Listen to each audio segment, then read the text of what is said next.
Bonjour les amis, je m'appelle Vlada et dans cette vidéo, je vais vous montrer chaque étape de la procédure de lamination des cils. Aujourd'hui, nous avons un magnifique modèle qui n'a que 14 ans et c'est son tout premier laminage de cils. Et bien sûr, j'étais un peu nerveuse à l'idée de réaliser ce travail, mais le résultat en valait la peine. Regardez jusqu'à la fin pour voir le résultat. Au tout début, il est important d'analyser correctement les caractéristiques de la cliente afin de choisir la stratégie avec laquelle nous allons travailler. Qu'observons-nous ici?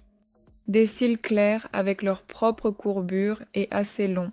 Autrement dit, lorsque nous travaillons avec de longs cils, il y a un point important.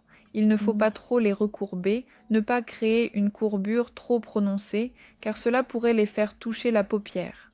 Pour révéler tout le potentiel des cils, je choisis des rouleaux pour un effet liftant. L'étape suivante, après avoir déterminé l'effet et la marque, consiste à choisir la taille. Chez Dolly, il n'y a que 5 tailles au total. J'exclus en principe les tailles S et L. En d'autres termes, la taille S est trop plate, tandis que la taille L est un peu disproportionnée, c'est-à-dire que le centre est très volumineux et les extrémités sont trop plates. En somme, c'est une taille un peu maladroite, je ne travaille pas avec elle. Les tailles que j'utilise sont donc M, M1 et, avec quelques réserves, M2. J'ai immédiatement exclu la taille M pour travailler avec ce modèle, car les cils sont trop longs. Je travaille avec cette jeune femme pour la première fois, mais je suppose que si j'utilisais le rouleau Dolly en taille M, la courbure serait trop prononcée, c'est-à-dire que la remontée depuis la racine serait trop forte et les cils pourraient toucher la paupière. Pour éviter cela, je prends des rouleaux plus volumineux, par exemple la taille M1. En essayant la taille M2, j'ai compris que, en principe, oui, elle convient, mais je préfère quand même m'arrêter sur la taille M1. Il me semble qu'elle rend beaucoup mieux sur ses yeux, sur ses cils. Je fais la pose à l'aide de la colle gel Frey Weaver. Je sais qu'en ce moment, on peut dire que les professionnels se sont divisés en deux camps. Certains aiment la colle gel, d'autres disent qu'il est impossible de travailler avec et que les cils se décollent. Honnêtement, pendant tout le temps où j'ai travaillé avec cette colle, il n'y a eu qu'une seule fois où les cils se sont vraiment décollés pendant la prestation. Et encore, c'était déjà après l'application du deuxième produit. Et là, c'est moi qui, disons, ai un peu fait une erreur, c'est-à-dire que j'ai appliqué trop de deuxième produit. Une quantité bien moindre aurait largement suffi. J'ai simplement décidé, puisque j'avais déjà pressé le produit hors du flacon, que j'en avais un peu trop mis, alors je me suis dit, tant pis, j'applique tout le produit. Et c'est là que les cils ont commencé à se décoller, parce que j'avais aussi étiré le premier produit sur toute la longueur, ce qui signifie que je devais également appliquer le deuxième produit sur toute la longueur. Et donc les cils ont ensuite dit « Au revoir, on se décolle du rouleau ». Mais en principe, c'était après le deuxième produit, la courbure était déjà fixée, donc rien de grave. Maintenant, une fois la pose terminée, je passe à l'application du premier produit. Le sujet qui préoccupe probablement chaque technicienne, c'est combien de temps faut-il laisser poser les produits? Parce que c'est vraiment un sujet délicat. Si tu ne laisses pas poser assez longtemps, on obtiendra une courbure trop faible. Si tu laisses poser trop longtemps, oh mon Dieu, tu peux littéralement brûler les cils. C'est vraiment effrayant. Et récemment, sous l'une de mes vidéos où je montre aussi le processus de travail, on m'a demandé combien de temps j'avais laissé poser les produits sur ce modèle.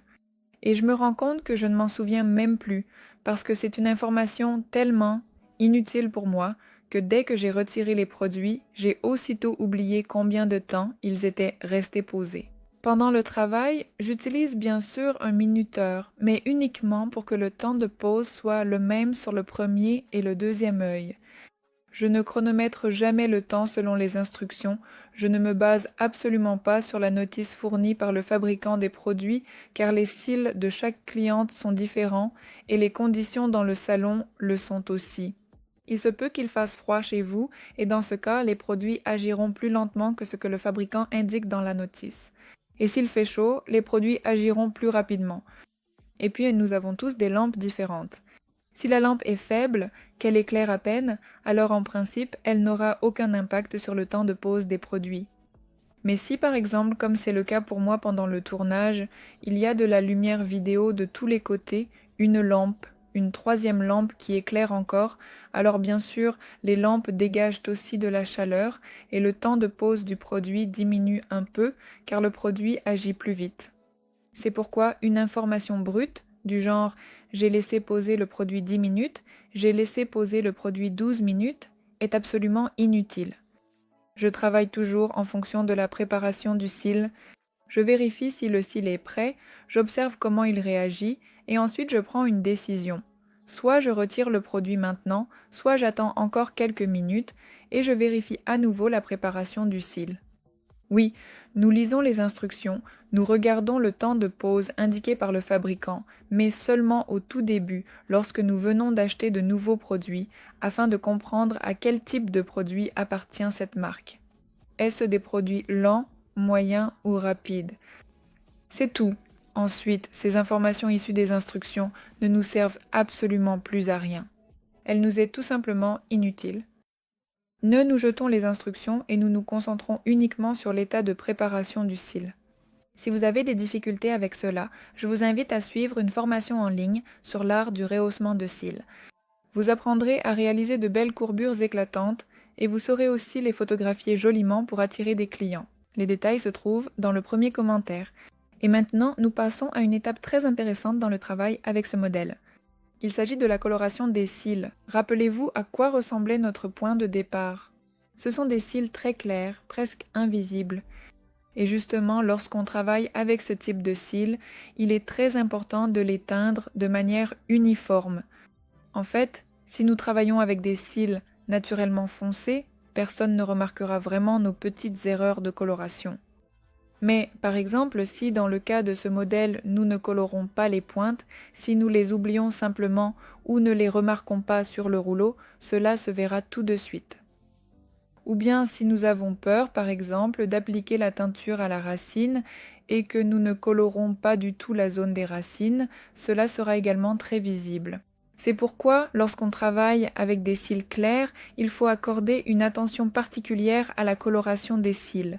Observer l'apparence de la zone des racines, vérifier l'aspect des pointes, s'assurer que toutes les pointes ont bien été colorées, que la teinture a bien été appliquée partout, car il est facile de passer à côté de certains détails, étant donné que les pointes sont toutes blanches et que le rouleau est également blanc.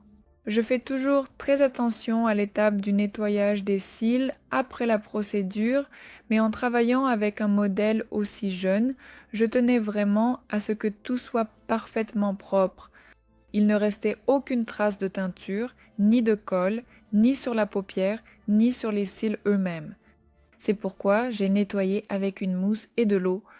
En principe, c'est mon étape standard. Je procède toujours exactement de cette façon. D'ailleurs, regardez, pourquoi existe-t-il en principe des situations où la cliente se lève après la procédure, se regarde dans le miroir chez la technicienne en studio et il semble qu'il reste au moins un peu de courbure.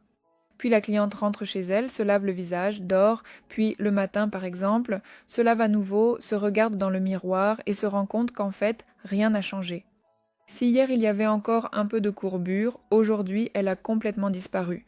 Tout cela est dû au fait que parfois les techniciennes ne sèchent pas complètement les cils et ne les nettoient pas assez bien de la colle. À cause de cela, il semble que la courbure soit un peu plus prononcée qu'elle ne l'est réellement. C'est pourquoi lorsque vous effectuez un nettoyage de qualité, vous voyez le véritable résultat après la procédure, et non un résultat qui ne tient que grâce à la colle et disparaît après le lavage. Et voici le résultat que nous avons obtenu. Regardez comme ces cils paraissent délicats et magnifiques. Vous savez, dans ces moments-là, je me dis à quel point notre procédure de lamination des cils est merveilleuse.